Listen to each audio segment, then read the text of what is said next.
Jonas a essayé aujourd'hui. Bien sûr, il est très bon, mais je pensais qu'il allait attaquer plus tôt dans la montée. Mais il a tenté à environ 4 km de l'arrivée ou quelque chose comme ça. J'ai pu bien répondre, mais je n'avais pas ce feu en moi pour contre-attaquer et tout donner jusqu'à la ligne. Donc j'ai simplement contrôlé jusqu'aux 200 derniers mètres avant de sprinter pour la deuxième place. Donc tout va bien, on a contrôlé l'étape et je suis heureux d'être en jaune. Est-ce le meilleur Jonas que vous avez vu sur ce tour jusqu'ici? Pour être honnête, on n'a pas eu encore énormément de montagnes jusqu'à présent. Il y a eu Otakam, le contre-la-montre, et aujourd'hui, je pense qu'au sortir de ces 3 jours, oui, il a été très fort aujourd'hui. Et je pense qu'il n'abandonnera pas, il va continuer d'attaquer dans les Alpes et aussi dans le Ventoux. Et ce sera une grosse bataille la semaine prochaine. Comme hier, je suis heureux des jambes que j'ai eues aujourd'hui. C'est l'une des étapes de montagne les plus dures que j'ai eu à faire. C'était vraiment difficile pour tout le monde. Et être à ce niveau, ce samedi, c'est super. C'était le plan d'avoir Sepkus et Simon Yates dans l'échappée? Ouais, c'était pour jouer l'étape. On voulait tenter de gagner avec l'un d'entre eux. Ils n'ont pas pu suivre Arensman à l'avant, mais il a fait du bon travail. Il a réalisé une belle performance, donc félicitations à lui.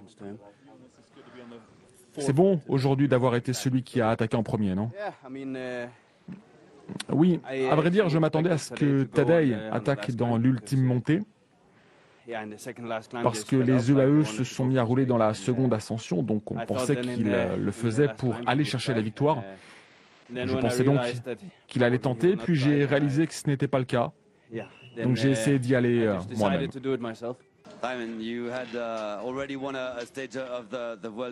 Vous avez déjà gagné sur la Vuelta, c'est votre première victoire sur le Tour de France. Et vous remportez l'une des étapes les plus dures. Qu'est-ce qui se passe dans votre esprit? J'arrive pas vraiment à y croire.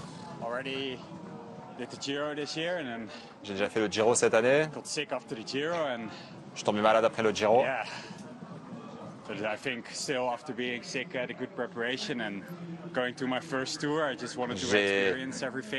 essayé de faire une bonne préparation. Je suis allé sur mon premier tour en me disant il faut prendre de l'expérience et puis attendre maintenant les étapes de montagne. Sur la première opportunité, j'ai terminé deuxième sur l'étape du Mont d'Or.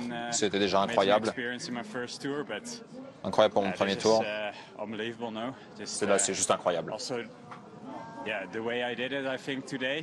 La façon dont je l'ai fait en plus aujourd'hui. Mais on avait aussi Carlos dans ce groupe. On était super forts. Il a fait un super travail pour moi. Je sais pas. Je pense que j'avais juste des jambes incroyables. La forme de ma vie. J'ai entendu l'écart que j'avais sur le maillot jaune.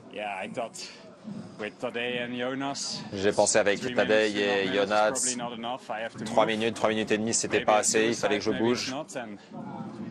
C'était...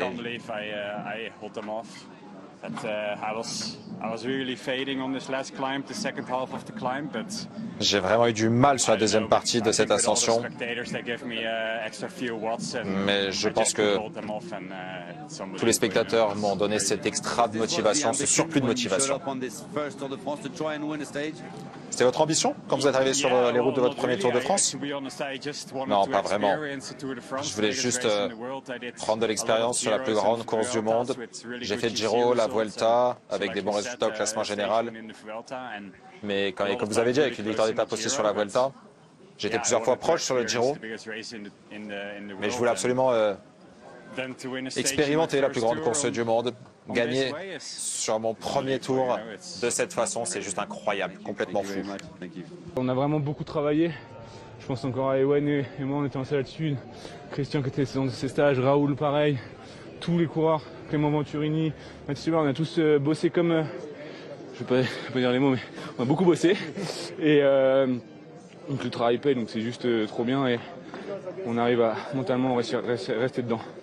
Un mot sur l'équipe, parce qu'on en parle peu, on parle beaucoup de vous, vous êtes très fort sur ce tour, mais quand on regarde le classement par équipe, Arkea c'est incroyable. Haut placé, c'est une vraie belle surprise aussi de voir si haut. Bon, on a été premier par équipe sur l'étape de montagne, on n'a même pas eu notre médaille, petite larme, mais non mais c'est juste incroyable, mais comme j'ai dit hier dans le vélo club, c'est que ça pousse tout le monde vers le haut. Ils me poussent vers le haut parce qu'ils sont là très loin dans la course. Ça me donne, là je pense qu'à eux quand je suis dans les derniers kilomètres en train de m'arracher complètement. Parce que c'est grâce à eux que j'en suis là. Et je pense que c'est juste un cercle vertueux. Et on se tire tous vers le haut. Quand vous avez quand même Arnaud Desmarques à 87 victoires professionnelles, où j'ai son bidon chez moi, parce que j'avais été voir un critérium, qui roule pour vous, qui se met la tête dans le vent, alors que sans arrière-pensée pour ses sprints le lendemain, je pense que ça montre totalement l'état d'esprit qu'on a. Une belle journée passée à l'avant de la course. Vous n'étiez même pas au courant, Thymen Arensman a gagné l'étape. Ouais, j'étais pas au courant, mais bon, je suis content pour lui. Il était vraiment très fort dans l'échappée. Dans l'avant-dernier col, quand il est revenu sur nous, c'était lui qui faisait le train. Et quand il a décidé de partir, il est parti. Donc, non, très fort et mérité. Et votre carte aujourd'hui, c'était une belle opportunité pour vous?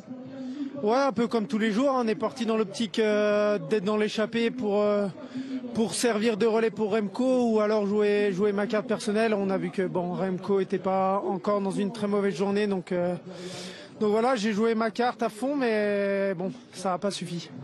Justement sur votre leader que vous perdez, vous aviez vu des signes de moins bien, on l'avait vu évidemment diminuer sur le chrono hier, vous vous attendiez à ce qu'il abandonne aujourd'hui? Non, hier il était forcément déçu, très déçu hier après le chrono, mais ce matin on avait l'impression qu'il avait relevé la tête et qu'il était prêt à se battre de nouveau. Après, je pense que tout simplement sa condition n'était pas là ces 3 derniers jours et encore aujourd'hui, et c'était trop dur pour lui. C'est l'explication qu'il donne, c'est la condition qui n'est pas là, c'est pas une maladie ou quelque chose d'autre. Ouais, je sais pas, faudra en parler avec lui. J'ai pas l'impression qu'il y a eu une maladie, mais voilà, en tout cas, c'est sûr qu'il n'est pas à son niveau, donc il y a quelque chose. Pavel, un petit mot sur cette étape que vous avez contrôlée. Quelle était l'ambition ce matin au départ? Rester en jaune, contrôler l'étape.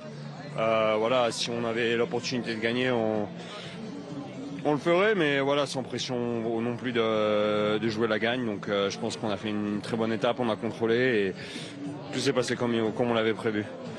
J'allais vous demander, on est avec l'avantage, l'avance que votre leader au général désormais, on va simplement contrôler ou on va quand même cocher des étapes ou peut-être avoir plus de liberté pour les équipiers?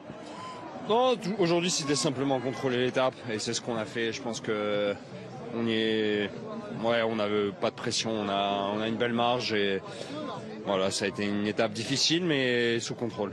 Ça va mieux vous? Ça va mieux, ça fait du bien de ne pas être lâché dans la première bosse, donc ça fait du bien au moral. Ouais, c'était une étape très dure. J'ai suivi le plan, il fallait essayer de prendre les 3 premiers cols, les points. J'ai essayé au maximum, c'était une dure journée.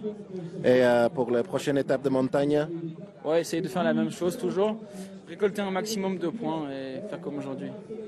Peut-être victoire d'étape, c'est une possibilité ou c'est tout pour le maillot? Oui, bien sûr, comme aujourd'hui j'y pense, mais ouais, j'avais pas grand-chose dans les jambes à la fin. Les mecs comme Thymen Arensman étaient vraiment très très forts, donc je suis content avec le maillot pour l'instant. Jordan, quelle journée! Déjà, fallait avoir les jambes au départ, être capable de prendre le coup, c'est ce que vous avez fait une sacrée étape. Ouais, c'est les étapes que j'aime comme ça, d'être à l'avant. Malheureusement, j'en ai fait beaucoup en début de course, tellement j'étais frustré des jours avant. Donc j'ai fait beaucoup d'efforts avant le Tourmalet, mais heureusement j'étais dans une bonne journée, j'ai pu retourner à l'avant le Tourmalet. Mais après, j'ai pas compris certains coureurs qui s'attaquent directement, c'était dommage, on était un bon groupe, on aurait pu tourner et aller loin, mais voilà, chacun court comme il veut, c'est dommage. Il manque pas grand chose pour faire le jump. Ouais, il manque pas grand chose pour faire le jump avec qui. Ouais, j'ai été lâché à chaque fois dans les descentes. En fait, j'ai perdu l'arrière dans le premier virage et Bah forcément après j'ai perdu la confiance et ouais, je descendais comme une chèvre, hein, comme on dit. Il y a quand même des motifs de satisfaction parce qu'il y a des abandons du côté de ceux qui vous devançaient au classement général. Je pense à Remco Evenepoel. Un Jorgensen aussi a été lâché. Il y a un top 10 au général qui est envisageable, Jordan. Ouais, c'est ça. Genre, faut se satisfaire des bonnes sensations. Faut essayer d'oublier. La descente, c'est toujours frustrant de se faire lâcher à chaque descente quand les jambes sont bonnes. Mais voilà, c'est le vélo, ça fait partie du jeu. Je suis resté sur mon vélo, je suis pas tombé, donc l'important est là. Objectif top 10 ? Ouais, je sais pas, je suis combien là, mais objectif refaire des journées comme aujourd'hui, viser une victoire d'étape et un top 10 au général. Et je suis gourmand, mais faut être ambitieux.